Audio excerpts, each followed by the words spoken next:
Discrimination is going on all the time, especially for the LGBTQ plus community. And for a long time, people haven't noticed that in 2020, 29 transgender people were killed.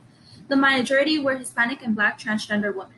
We are not for sure of the certain amount because some reports go unnoticed. Wow, really? I didn't know. Well, now you do. And if you want to stand up for someone who is being discriminated, here's our new product, the Confidence Sticker. What does it do? When you put the sticker on, you have the power to stand up to the person who is discriminating someone. Wow! Yes, and the confidence sticker only costs $6.99. Can it help with anything else?